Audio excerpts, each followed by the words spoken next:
Bismillahirrahmanirrahim. Assalamualaikum warahmatullahi wabarakatuh.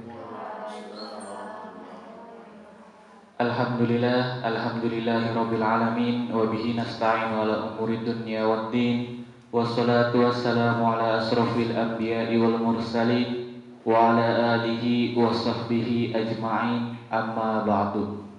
Pertama-tama dan yang paling utama, marilah kita panjatkan puji syukur kehadirat Allah Subhanahu wa taala karena pada kesempatan hari ini kita masih diberikan nikmat yang begitu luar biasa, khususnya nikmat iman, Islam dan ihsan. Salawat serta salam tak lupa kita haturkan kepada junjungan kita, yakni Habibana wa Nabiyana Muhammad sallallahu alaihi wasallam, yang telah membawa kita dari zaman kegelapan, dari zaman jahiliyah menuju zaman yang terang benderang seperti ini. Baik anak-anakku yang dicintai oleh Allah Subhanahu wa taala, pada kesempatan hari ini kita akan mengadakan kegiatan pendidikan karakter melalui pesantren kilat yang diadakan oleh SMK Wahidin Kota Cirebon. Baik, sebelumnya izinkan moderator memperkenalkan diri. Nama moderator Soekarno, asalnya dari Indramayu, sebagai guru PAI di SMK Wahidin Kota Cirebon. Baik, itu mungkin perkenalan singkat. Selanjutnya langsung saja kita berbincang-bincang dengan pemateri kita yang akan membahas tentang Islam rahmatan lil alamin atau Islam rahmat bagi seluruh alam. Nah, di sini sudah datang pemateri kita yang luar biasa.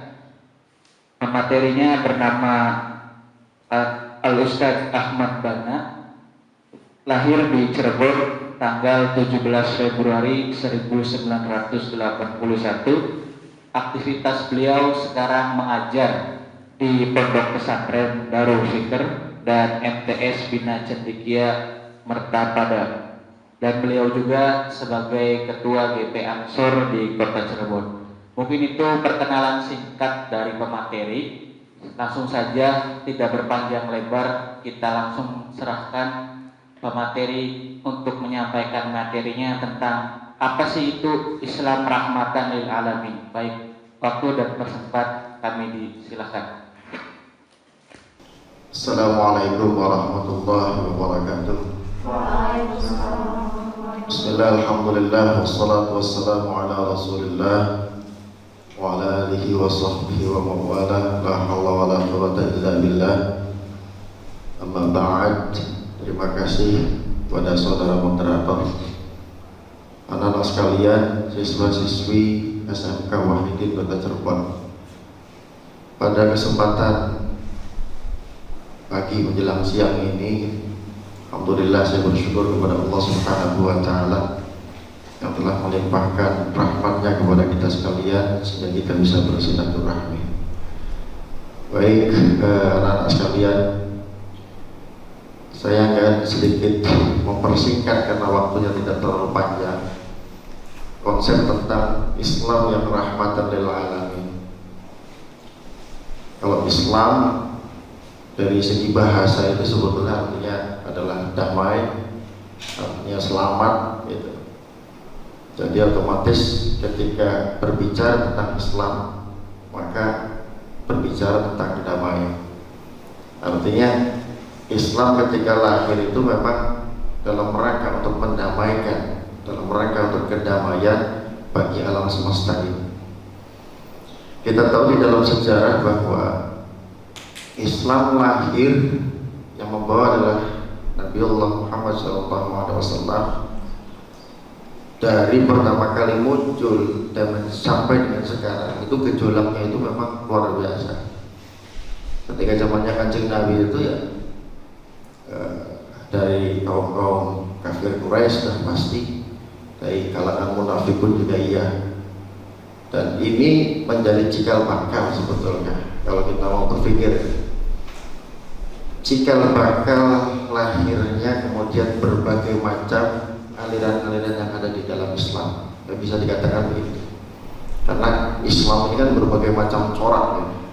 Berbagai macam corak dari mulai segi akidah, dari mulai segi syariah dan pemikiran-pemikiran yang lain. Karena memang Kanjeng Nabi sendiri pernah menyampaikan bahwa Islam ini nanti akan terbagi menjadi 73 golongan. 73 golongan, 72 semuanya masuk ke dalam neraka dan satu golongan saja yang masuk ke dalam surga. Nah, sahabat bertanya ketika itu, siapa yang satu golongan ini yang nanti akan masuk ke dalam surga? Beliau menjawab, yang satu golongan ini adalah Ahlus Sunnah wal Jamaah. Maka seluruh umat Islam, seluruh golongan yang ada di dalam umat Islam ini semuanya mengaku bahwa dirinya adalah Ahlus Sunnah wal Jamaah. Nah, ini menjadi persoalan besar sebetulnya, apalagi untuk zaman sekarang. Ya, Ahlus Sunnah wal Jamaah ini yang bagaimana sebetulnya?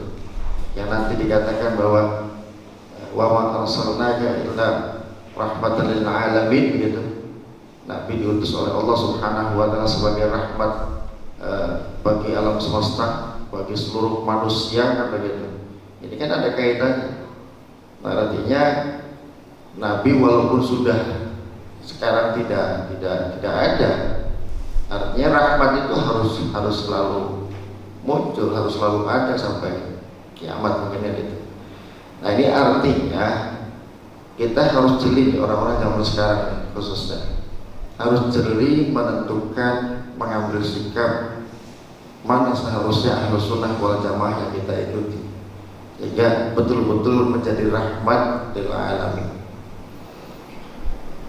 Tidak heran sebetulnya ketika dulu misalkan Khulafaur Rasyidin, 4 khalifah sesudah Kanjeng Nabi, itu memang diperintahkan oleh Kanjeng Nabi untuk mengikuti 4 sahabat. Alaikum bisunnati wa sunnatil khulafair rasyidin min ba'di. Ikutilah olehmu sunnahku dan sunnahnya khulafaur rasyidin min ba'di. Sunnahnya khulafaur rasyidin sesudah Tuhan gitu. Tapi nyatanya enggak. Artinya nyatanya enggak ada yang ikutnya Sayyidina Ali saja misalkan. 3 sahabat yang lain tidak diakui sebagai kekhalifahannya. Atau misalkan kepada sahabat Umar yang menyatakan bahwa taraweh itu 20 misalkan. Ini kan yang mencetuskan adalah Sayyidina Umar. Tapi nyatanya juga tidak Nabi itu. Padahal mengikuti sahabat yang 4 ini adalah perintah daripada Kanjeng Nabi Muhammad SAW. Dan di dalam sejarah mengatakan bahwa 4 sahabat ini semuanya yang tidak wafatnya tragis itu cuma Sayyidina Abu Bakar. 3 sahabat yang lain itu semuanya dibunuh, ya kan? Nah, ini menunjukkan bahwa memang dari pertama kali pertumbuhan Islam itu banyak sekali fenomena-fenomena yang mengerikan. Pasca sahabat misalkan cucu baginda Kanjeng Nabi Sayyidina Hasan, Sayyidina Husain, kan begitu. Ini 2 cucu beliau yang sangat dicintai itu dibunuh. Sayyidina Hasan diracun, semua yang ada di dalam perutnya itu keluar dari mulutnya. Kemudian Sayyidina Husain sendiri dipenggal kepalanya kan gitu. Kemudian bukan hanya dipenggal tetapi kemudian dipermainkan kepala, diludahi dan sebagainya. Nah, ini memang fenomena ini dari dulu. Lalu kemudian sampai dengan sekarang gejala-gejala semacam ini tumbuh. Maka ada sebuah pemikiran-pemikiran yang harus kita luruskan di sini. Bahwa seharusnya memang kita memandang Islam itu seperti apa? Mau yang kasih sayangkan, apakah yang mau keras-kerasan kan begitu? Kalau keras-kerasan dari dulu sudah, kejadian membunuh itu bahkan cucu Nabi sendiri dibunuh, Khulafaur Rasyidin juga dibunuh. Nah, ini kan menunjukkan sesuatu ya gitu ya. Nah, sekarang fenomena yang terjadi sekarang, nah, Islam ini luar biasa diadu domba. Orang-orang munafik, orang-orang kafir yang memang kemudian menggarap sesuatu pada akhirnya supaya Islam ini runtuh, Islam ini hancur. Di Timur Tengah contohnya sudah banyak negara-negara yang Islam itu kemudian hancur. Lah bisa jadi Indonesia ini menjadi target berikutnya. target utama bagaimana caranya supaya Islam ini hancur. Tapi ketika kita bisa melihat bahwa Islam yang seharusnya kita ikuti itu siapa, yang kita ikuti itu yang bagaimana, maka insya Allah Indonesia ini akan selamat-selamat saja. Yang bagaimana? Yang rahmatan lil alamin. Rahmatan lil alamin itu artinya konsepnya itu besar. Artinya besar begini, ada sebuah sesuatu hubungan antara Islam dengan Islam, antara Islam dengan non Muslim, kan begitu, antara berbagai macam suku bangsa itu pun tidak dilihat di sana. Islam kemudian lahir dan kemudian berkembang sampai dengan saat sekarang ini dan masuk ke Indonesia itu dengan cara yang damai. Kita tahu misalkan Wali Songo, ya, kalau di Pulau Jawa itu Wali Songo yang sangat terkenal. Wali konsep di dalam Al-Quran ada, ya, inna awliya Allahi la khaufun alaihim wa lahum yahzanun. Artinya memang wali itu ada yang menentukan adalah Allah Subhanahu wa taala dan kemudian dipercaya oleh masyarakat Islam ketika itu. Ya sampai dengan sekarang gitu. Nah, Wali Songo ini kemudian membawa corak keislaman yang luar biasa kepada masyarakat Indonesia. Kenapa begini? Karena memang Wali Songo ini mempunyai latar belakang pemahaman keislaman yang rahmatan lil alamin. Kita tahu bahwa hampir semua wali 9 itu, bukan hampir ya, semua wali 9 itu latar belakang keagamaannya adalah Ahlus Sunnah wal Jamaah, kemudian diperkuat dengan pemahaman-pemahaman Thariqah. Kalau Thariqah itu biasa di dalam istilah akademis, kemudian dipahami dengan tasawuf.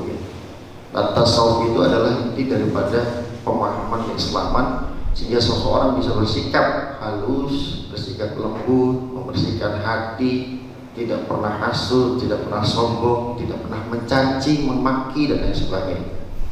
Nah, ini kita harapkan ajaran-ajarannya semacam ini kemudian terus kita gali dan kita gali, pada akhirnya kemudian kita bisa betul-betul menerapkan Islam yang rahmatan lil alamin, Islam yang cinta damai, Islam yang sukanya merangkul, bukan Islam yang senantiasa maunya memukul, Islam yang tidak mau saling mencela, tapi betul-betul saling kasih sayang antar sesama Muslim dan antar kepada non Muslim juga. Nah, ini yang diharapkan seperti itu. Nah, maka konsep wa ma arsalnaka illa rahmatan lil alamin ini sangat penting, kita harus kita kaji. Kenapa? Karena Indonesia ini Masya Allah benturan-benturan adu domba itu luar biasa. Islam dibenturkan dengan Islam yang lain kan gitu. Kemudian memang di Indonesia ini berbagai macam corak keislaman ada macam-macam. Ada yang sangat halus sekali, sangat lembut sekali, ada yang keras sekali, ada yang berani mengkafirkan, bahkan yang begitu. Kalau sudah berani mengkafirkan berarti merasa benar sendiri kan begitu. Kalau sudah merasa benar sendiri ya pasti salah. Orang merasa paling benar itu pasti salah kan. Lah, maka kita betul-betul harus hati-hati memandang, lihat tokoh kan gitu kan, lihat tokoh, lihat latar belakang. Kadang-kadang zamannya sekarang zaman medsos. Kalau medsos itu tidak terlepas dari entertain. Kalau entertain itu bisa dibikin, artinya bisa dibikin yang bagus, bisa dibikin yang indah. Orang yang biasa-biasa saja bisa kelihatan baik sekali kan. Orang-orang yang keilmuannya biasa-biasa saja, yang tidak punya latar belakang yang jelas, tidak punya silsilah keilmuan yang jelas pun bisa kemudian populer dan kemudian banyak yang mengikuti kan begitu. Dan yang heran pada zaman sekarang itu terjadi seperti itu. Islam yang begitu keras, yang terhadap sesamanya saling menghujat dan sebagainya. Nah, ini tidak mencerminkan sama sekali konteks daripada Islam yang rahmatan lil alamin. Jadi Islam yang rahmatan lil alamin itu lebih kepada bagaimana kemudian penggalian hati kita yang masuk ke dalam ruhani, bukan hanya secara pemahaman pemahaman biasa, tapi masuk ke dalam sisi ruhani. Rohani seseorang kemudian diolah sedemikian rupa, betul-betul kemudian memahami bahwa ada sebuah tanggung jawab, ada sebuah amanah yang harus diemban oleh muslim, dan begitu. Dan kita juga diperintahkan oleh Allah Subhanahu wa taala, ya ayyuhalladzina amanu dkhulu fis-silmi kaffah. Jadi perintah Allah itu, wahai orang-orang yang beriman, masuklah kamu fis-silmi kaffah, ke dalam Islam yang betul-betul sempurna, kan begitu. Betul-betul sempurna itu kan artinya kita punya atau diberikan kesempatan untuk mengkaji, ya, diberikan kesempatan untuk mengkaji bagaimana menjadi Islam yang sempurna. Ya.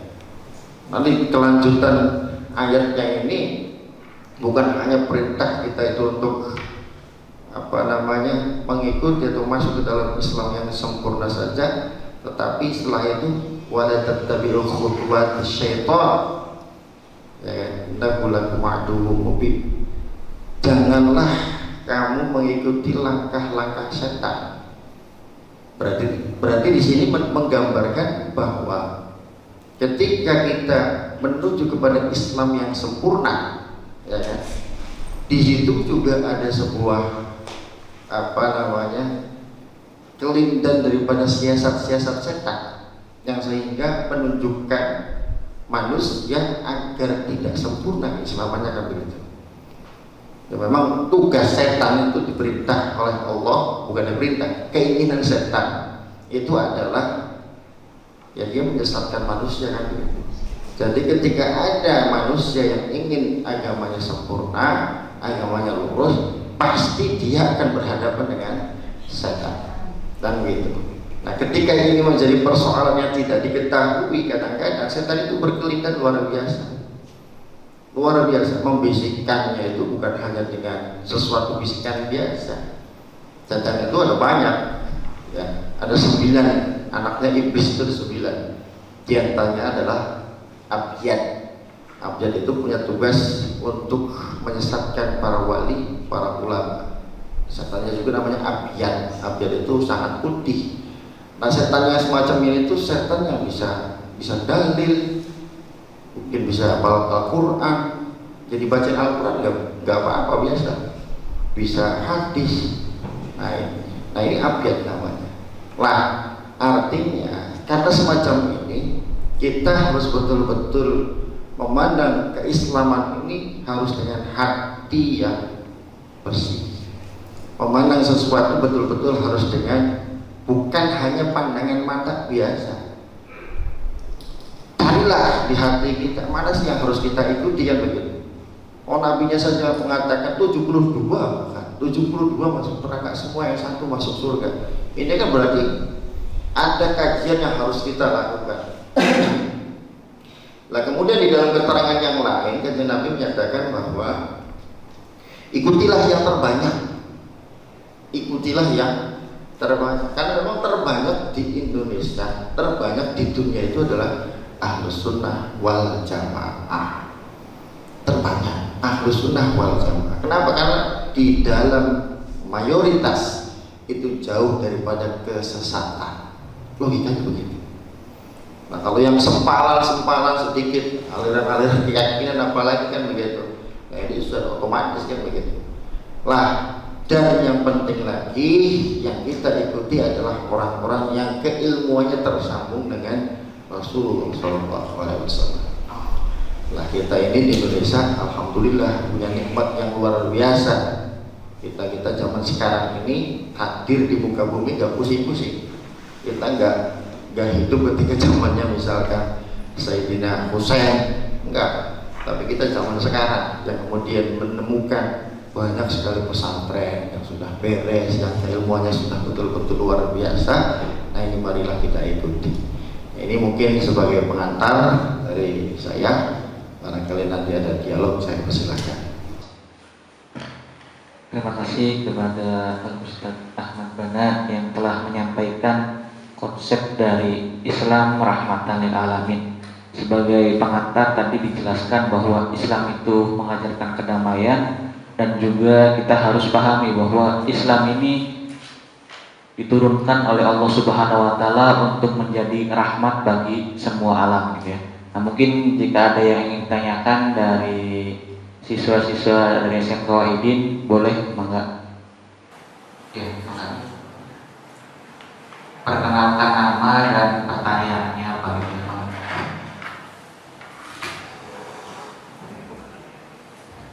Assalamualaikum warahmatullahi wabarakatuh. Waalaikumsalam warahmatullahi wabarakatuh. Perkenalkan, nama saya Viola Melania dari kelas 11 FPL 2.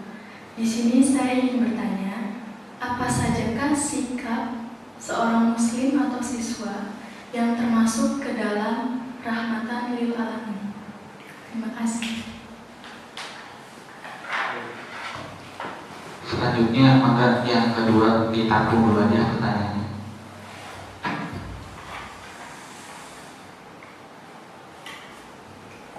Assalamualaikum warahmatullahi wabarakatuh. Waalaikumsalam warahmatullahi wabarakatuh.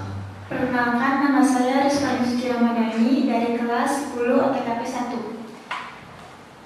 Saya ingin bertanya, apakah ijtihad itu berkaitan dengan rahmatan lil alamin, dan bagaimanakah bentuk ijtihad itu sendiri terkhusus untuk seorang siswa?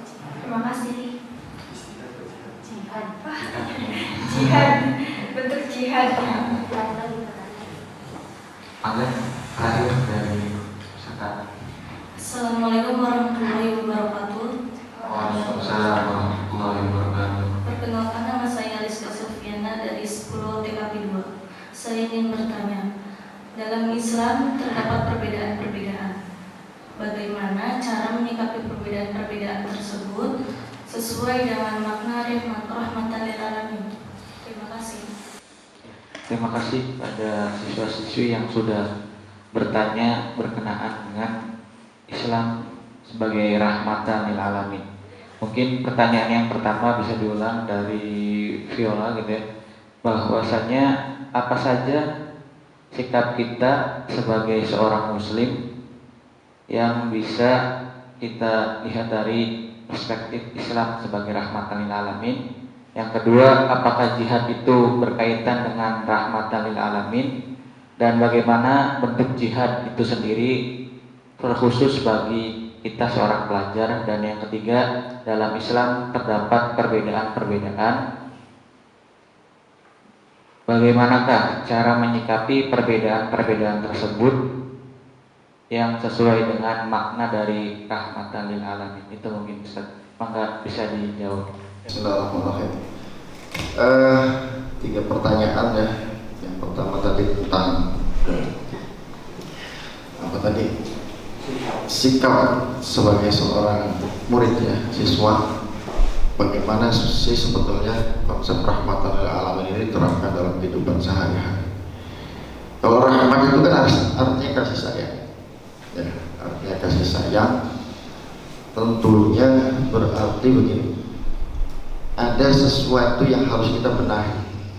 Karena kasih sayang itu tidak bisa tumbuh begitu saja, tapi bisa kemudian kita pikirkan bagaimana sebetulnya kita menjadi orang yang rahmah, yang kasih sayang. Kalau aslinya yang namanya manusia itu seharusnya punya rahmah, kasih sayang. Kenapa? Karena rahmah ini adanya itu dalam sisi rohaninya, dalam sisi ruh. Jadi ruh manusia itu aslinya suci, bersih, ya kan? Lalu kemudian manusia ini diciptakan oleh Allah, dimasukkan ke dalam jasad yang kasar, jasad yang kokoh. Pada akhirnya kemudian banyak sekali perubahan-perubahan pada diri manusia. Manusia jadinya sombong, punya hasud, punya iri, punya dengki, punya riya dan sebagainya, penyakit-penyakit hati yang lain. Nah, ini menjadi persoalan besar ketika manusia belum menemukan jati dirinya sebagai manusia, dan dia tidak akan bisa menemukan seperti apa sih rahmah bagi dirinya dan bagi orang lain. Bagi dirinya saja kadang-kadang tahu. Kalau kita memang betul-betul rahmah, kasih sayang terhadap diri kita, benar gak kita menyayangi diri kita? Belum tentu. Buktinya apa? Lebih memilih HP, mainan HP, apa lebih untuk menghafalkan pelajaran-pelajaran? Jujur, ya kan? Nah kalau jujur gimana? Itu kan tidak rahmah, tidak menunjukkan rahmah kasih sayang terhadap diri kita.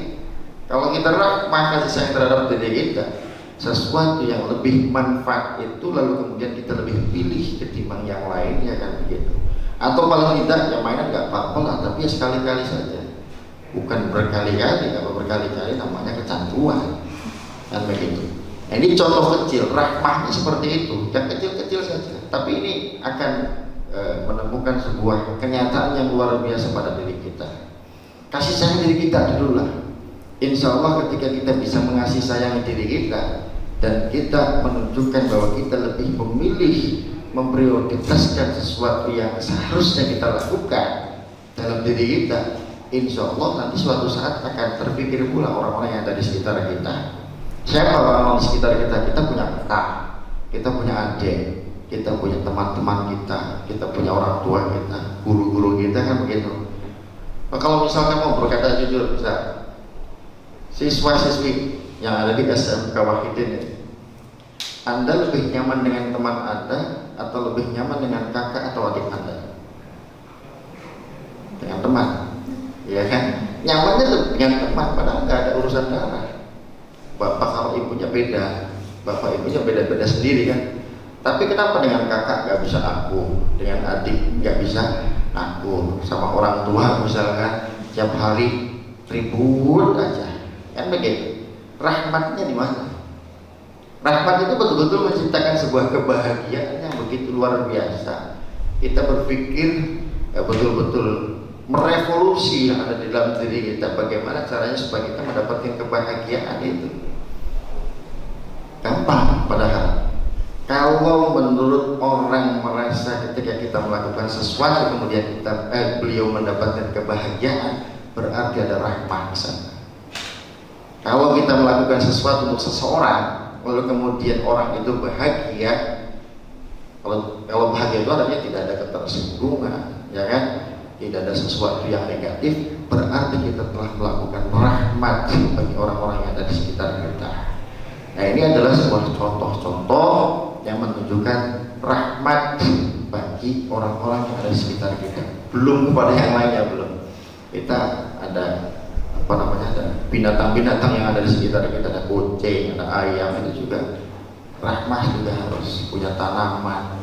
Rumah misalkan, rumah itu kan harus diurus, berantakan dari belakang sampai depan, itu kan berarti ada rahmat di sana, ya kan? Kalau rahmah, sayangi diri sendiri, kebersihan adalah sebagian daripada iman misalkan, maka bersihkan rumah kita itu dari sesuatu yang kotor. Nah, ini betul-betul rahmah untuk diri sendiri dan keluarga kita. Nah, ini contoh-contoh kecil yang bisa kita lakukan. Nanti ketika kecil-kecil yang semacam ini kemudian kita bisa terapkan dengan baik, kita akan bisa bagaimana kemudian mencintai tetangga kita. Aja tetangga dikit lah, bapak, ibu, kakak, adik, bisa nggak mencintai dengan sempurna? Nyatanya enggak. Sama adiknya gimana? Sama kakaknya bagaimana? Sama orang tuanya bagaimana? Persoalannya bukan sama orang, diri sendiri. Maka perbaikilah diri sendiri terlebih dahulu, maka kemudian rahmah itu akan muncul dalam diri kita dan kita bisa memancarkan rahmat itu kepada orang lain. Kalau rahmah itu bisa memancar, kita bisa kelihatan. Jangankan ngomong, baru kelihatannya saja sudah menyejukkan orang yang betul-betul ada rahmah di dalam diri. Karena orang nggak kenal nggak apa ya, orang nggak kenal nggak apa, tapi kok mukanya menyebalkan misalkan. Kenapa sih sebetulnya kan itu bukan salah muka, bukan dari sana kan begitu. Tapi kan yang namanya hati itu memancarkan bahasa melalui muka, melalui mata, melalui mulut kan begitu. Coba muka itu mulut kita bergerak sedikit saja maknanya sudah banyak sekali. Bergerak sedikit, gak mau bergerak. Contoh misalkan, itu kan ada ekspresi kan gitu kan, ada ekspresi, ada, ya kan? Itu ekspresi. Nah, ini akan bisa terwujud oleh kita manakala kita betul-betul. Nah, ini ada kaitannya tadi dengan jihad ya. betul-betul merespon sisi hati yang kita miliki. Nah, kaitannya dengan jihad. Karena kata Nabi namanya jihad itu yang paling berat itu adalah jihad untuk melawan hawa nafsu. Melawan hawa nafsu. Kalau sekarang jihad di Indonesia nggak ada jihad-jihadan, aman, tentrem, ayam. Ya. Nah, sekarang lagi viral hayalal jihad, itu jihad mau kemana? Di Indonesia jihad. Kecuali kalau misalkan dia mau jihad kemana nggak tahu. Di Indonesia aman. Ya, semua agama kemudian dilindungi dengan undang-undang, ya kan? Dilindungi oleh undang-undang, kemudian semuanya mempunyai hak yang sama di mata hukum, selesai. Jadi jangan yang aneh-aneh. Dan memang saya sendiri itu banyak kemudian melihat fenomena di mana orang meneriakkan betul-betul untuk melakukan jihad. Melakukan jihad. Ada orang yang secara langsung berbicara dengan saya, ada gitu. Ya saya nggak nyebutkan orangnya kan. Ada yang betul-betul mengajak saya untuk apa? Ajak aja itu pengajian. Ayo ke pengajian. Kita di sini kok nggak lihat ini kok, nggak lihat aliran. Pengen kamu NU, pengen Muhammadiyah, pengen Penistok, ada di dalam apa dalam rangka? Dalam rangka untuk menggulingkan negara. Apa itu jihad? Ini negara sudah sudah mendapatkan konsensus dari perwakilan orang-orang yang mendirikan negara pada waktu itu. Ya kan? Orang-orang tokoh-tokoh, alim ulama pada waktu itu mempunyai kesepakatan konsensus. Akhirnya terciptalah Indonesia ini menjadi negara yang Pancasila sesuai Undang-Undang Dasar 1945 kan begitu. Bhinneka Tunggal Ika dan seterusnya. Nah ini sudah menjadi konsensus. Apakah orang-orang dulu ini bodoh sehingga nggak ngerti apa itu konsep Islam, apa itu konsep khilafah misalnya? Ya paham betul, ya kan? Tapi lebih memilih Pancasila ya karena di dalam Indonesia ini beragam, bukan hanya Islam saja, agama banyak di Indonesia. Suku, bangsa, bahasa banyak di Indonesia dan alhamdulillah sudah berjalan puluhan tahun Indonesia dengan Pancasilanya bisa mendamaikan rakyat Indonesia. Itu kan luar biasa. Jangan diacak-acak begitu. Ngacak-acaknya apa? Jihad tadi. Jihad itu bagaimana? Jihad itu melawan diri sendiri dulu lah. Jangan melawan orang lain. Orang lain sudah beres, yang belum beres kita. Iya. Mikirnya begitu. Kalau mikirnya orang lain belum beres, ya kan berarti rasa dia beres. Nah kalau kita sudah merasa diri kita beres, orang lain belum beres artinya. Jadi ngerasanya kita belum beres, maka beresi dulu diri kita. Kalau pengen jihad dulu apa yang ada di dalam nafsu kita ini. Nafsu itu Masya Allah, kalau kita paham tentang nafsu, wah ini saya bisa menjelaskan nafsu itu 1 jam lebih. Nah, waktunya nggak bakalan cukup. Tapi saya sedikit menggambarkan nafsu itu bagaimana sih sebetulnya. Sampai kepada hal-hal yang sedang kita melakukan kebaikan, nafsu berbicara yang enggak. Contoh misalkan saya lagi ngomong di sini kan, berarti kan jadi pemateri itu. Pemateri itu adalah orang yang paling luar biasa. Kenapa? Dianggap paling pinter sehingga suruh ngomong di sini kan begitu. Kemudian saya ngomong di sini di dalam hati, sapa dulu, ya kan? Misal, sapa dulu saya kan begitu. Saya nggak mau nyontohin orang lain, saya saja. Sapa dulu saya. Kira-kira bagaimana? Ketika mengatakan bahwa siapa dulu saya, merasa bahwa saya ini betul-betul paling pintar. Satu. Yang kedua, merasa bahwa apa yang bisa kita lakukan itu bukan dari Allah, tapi dari kita. Dua, berarti mengklaim bahwa itu adalah anugerah Allah menjadi kekuatan diri kita. Salah lagi, benar kan? Nah, ini contoh kecil nafsu. Nah, belum yang lainnya lagi sholat, misalkan sholat yang dimana kemudian orang semuanya tidur. Sholat apa namanya? Tahajud. Sholat tahajud lagi enak-enak tahajud. Ini orang semuanya tidur, saya sholat sendiri. Hebat ini saya berarti. Ngerasa bangga, itu namanya ujub. penyakit hati itu sholatnya nggak diterima, jaminan nggak diterima. Ujub semacam itu jaminan nggak bakalan diterima. Itu jihad model begitu tuh. Perlu, itu penting, harus benahi amal ibadah kita, perilaku kita, sampai kita misalkan ranking 1 terus misalkan. Hebat ya? Hebat kan? Ranking 1 dari mulai SD sampai SMK Wahidin kelas berapa berarti? Kelas 12, ranking 1 terus. Hebat ya? Harus ngerasa hebat ya? Ya, hebat iya, tapi ngerasa hebat salah. Ngerasa hebat itu adalah nafsu yang harus kita jihadi. Nah, kalau misalkan merasa bahwa kita diri hebat, nah berarti masih ada persoalan. Persoalannya gimana? Yang ngomong belesak HP. Orang ini sisi terus kan hebat ya pikiran kita. Jadi orang dipandang sama dia belesak semua, jelek semua. Di bawahnya dia semua. Temannya di bawahnya. Saya ini 1 loh. Kenapa? Karena nggak punya adab. Kenapa? Nggak beresin hati nafsunya itu. Lah itu jihad. Kemudian yang satunya itu apa tadi?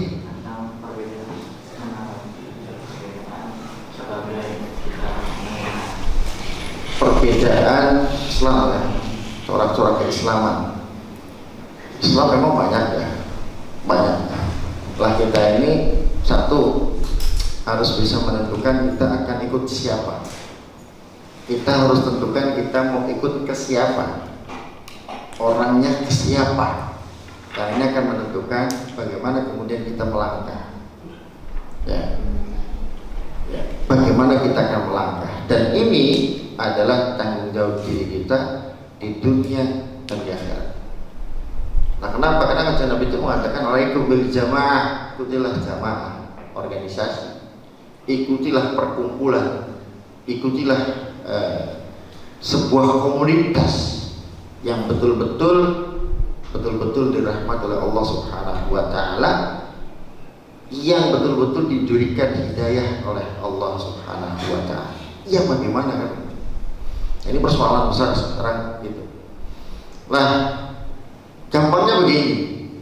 Mana organisasi-organisasi yang kemudian kita anggap bahwa adanya organisasi itu memberikan kedamaian terhadap masyarakat, yang tadinya harusnya secara politis misalkan hitung-hitungannya adalah hancur, katanya enggak. Yang harusnya chaos, ternyata enggak. Yang bisa mendamaikan negara, yang bisa mendamaikan masyarakat, yang bisa mendamaikan pengikut-pengikutnya. Nah, ini adalah Islam yang harus kita ikuti. Lalu kaitannya dengan organisasi yang lain atau pemahaman keislaman yang lain, ya biasa aja. Gak usah ditanggapi serius-serius saya kira. Kenapa? Karena punya prinsip masing-masing. Anda merasa benar ya silakan, kan begitu. Tapi yang jelas, lihatlah latar belakang, lihatlah ketika mengungkapkan alasan-alasan agamanya. Apakah alasan-alasan agama itu bisa betul-betul dipertanggungjawabkan dalam sisi keilmuan agama atau tidak? Kalau misalkan bisa dipertanggungjawabkan, artinya semuanya berdasar ya udhifa ila nabi, ya kan, kemudian disandarkan kepada kanjeng Nabi, disandarkan kepada Al-Quran, hadis, kepada Nabi itu bukan hanya kemudian yang dilakukan oleh Nabi saja, tidak. Yang disandarkan kepada Nabi itu contoh saya tadi misalnya, ketika kanjeng Nabi tidak melakukan, lalu kemudian di zaman Khulafaur Rasyidin min ba'di, zamannya Abu Bakar, zamannya sahabat Umar, Utsman, Ali, kemudian dilakukan, maka itu pun menjadi perintah yang disandarkan kepada kanjeng Nabi. Kenapa? Karena kanjeng Nabi mau nyuruh kita apa? Ikutilah Khulafaur Rasyidin, kan begitu. Nah ini, ketika ada sandaran-sandaran dalil yang kepada Al-Quran, kepada Al-Hadis, kepada Al-Jamaah, atau yang disandarkan kepada ini semua, ya, ada kias kan gitu ya, dan lain sebagainya, maka inilah yang harus kita ikuti. Insya Allah agama ini tetap dijaga oleh Allah Subhanahu wa ta'ala, karena Allah memandang manusia ini ya memang dengan rahmat, ya. Cuman manusia yang kadang-kadang tidak bisa melihat bahwa itu adalah sebuah petunjuk yang datang dari Allah. Ada kiai datang gak ditanggapi, ada ustadz yang datang gak ditanggapi, ada. Karena sekarang zamannya YouTube, lihat YouTube malah yang enggak, lihat kiai malah kiainya yang aneh-aneh misalkan, kan gitu. Kita harus tahu ini kiai model apa sih kan, ustadz model apa sih, kiai model bagaimana sih kan, kita harus tahu latar belakang ilmunya bagaimana sih kan. Kadang-kadang dari segi bahasa aja sudah banyak yang salah, misalkan mau diikuti banyak sekali, kan kacau. Malah itu sudah berbicaranya dengan Al-Quran. Al-Quran itu banyak sekali yang harus diketahui, kan begitu. Bukan segelondong Al-Quran kemudian cukup lihat dengan terjemahan, tidak bisa. Terjemahan itu hanya sebatas mewakili makna yang tertulis saja. Di balik itu ada apa? Banyak kan gitu, ada sebab nuzul misalkan, sebab-sebab turunnya mesti kita kalau nggak tahu. Kemudian kita aktualisasikan di zaman sekarang, ya itu jadinya itu. Maka kita harus bisa betul-betul melihat Islam yang rahmatan lil alamin. Kemudian corak agama, corak organisasi yang harus kita ikuti adalah yang betul-betul mencerminkan rahmatan lil alamin. Yang pengennya murah-murah, banyak gawe ribut lah. Jangan dengerin ya kalau kata saran saya. Jangan dengerin, jangan ikuti. Itu ya. Terima kasih. Terima kasih pada Ustaz yang sudah menjawab pertanyaan-pertanyaan tadi. Karena mungkin waktu juga, jadi langsung saja mungkin kesimpulan dari konsep rahmatan lil alamin mungkin untuk memberikan pemahaman kepada siswa-siswa dari Wahidin, dipersilakan. Saya kira tadi banyak sekali penjelasan. Kalau untuk disimpulkan itu lebih susah. Jadi saya pikir rahmatan lil alamin itu ya, kita sudah masuk ke dalam mindset tersebut, sudah masuk ke dalam pemikiran. Tadi sudah dibedah juga hatinya. Saya pikir ini sudah selesai. Artinya bagaimana kemudian kita mengaktualisasikan rahmatan lil alamin saja. Bagaimana kemudian kita bersikap, bagaimana kita berbicara, bagaimana kita berpikir, bagaimana kemudian kita harusnya punya hati yang bisa kita aktualisasikan kepada teman-teman kita, kepada orang tua kita, ya, kepada masyarakat di sekitar kita. Kita menjadi seperti apapun, jadi orang yang bagaimanapun, ketika ada konsep rahmatan lil alamin, rahmat bagi semuanya di dalam pikiran kita, hati kita, maka otomatis mulutnya ini betul-betul rahmah, matanya ini betul-betul rahmah, tindakannya betul-betul rahmah. Jadi lebih kepada aktualisasi semacam ini. Insya Allah kalau misalkan betul-betul ada dalam penerapan yang ada di dalam pikiran kita, hati kita, insya Allah perbuatan-perbuatan kita juga menunjukkan rahmah bagi orang-orang yang ada di sekitar kita. Jadi mungkin itu kesimpulan, ya. Insya Allah apa yang tadi disampaikan lebih banyak daripada kesimpulan. Ya, mungkin itu saja dari saya. Mohon maaf yang sebesar-besarnya. Assalamualaikum warahmatullahi wabarakatuh. Warahmatullahi wabarakatuh. Ya, terima kasih pada Ustadz Ahmad Bana yang sudah menyampaikan tentang konsep Islam rahmatan lil alamin, bahwa Islam ini adalah membawa kedamaian. Dan tadi dijelaskan juga bahwa ada hadis Nabi yang menjelaskan bahwa ada 73 golongan nanti di akhir zaman, 72-nya itu masuk neraka dan hanya satu yang masuk ke dalam surga, yaitu Ahlus Sunnah wal Jamaah. Semoga kita bisa menjadi golongan yang bisa masuk surga, yaitu Ahlus Sunnah wal Jamaah. Dan mungkin ada sedikit kata-kata yang menarik gitu dari pemaparan Ustadz tadi, yaitu bahwa Islam itu berseri bukan membenci, Islam itu mengajak bukan mengejek, Islam itu merangkul bukan memukul gitu. Jadi artinya kita coba terapkan di dalam kehidupan sehari-hari bahwa Islam itu membawa kedamaian, membawa ketentraman, bukan malah sebaliknya. Jadi kita harus pahami konsep Islam rahmatan lil alamin dari sumber yang utuh gitu. Jangan sampai setengah-setengah bahkan tidak jelas sumbernya gitu. Mungkin itu saja yang bisa disampaikan untuk materi kita pada hari ini tentang Islam sebagai rahmatan lil alamin pada acara kegiatan pendidikan karakter melalui pesantren kilat dari SMK Wahidin Kota Cirebon. Kurang dan lebihnya mohon maaf, bila ada kata-kata yang kurang berkenan mohon dimaafkan. Untuk menutup acara kita hari ini, kita tutup dengan kalimat istighfar bersama-sama. Astagfirullahaladzim. Dan ditutup dengan kalimat hamdalah bersama-sama. Alhamdulillahirrabbilalamin. Dan ditutup dengan doa akhir majelis. Subhanaka Allahumma bihamdika asyhadu an la ilaha illa anta astaghfiruka wa atubu ilaik. Kurang lebihnya mohon maaf. Akhirul kalam. Assalamualaikum warahmatullahi wabarakatuh.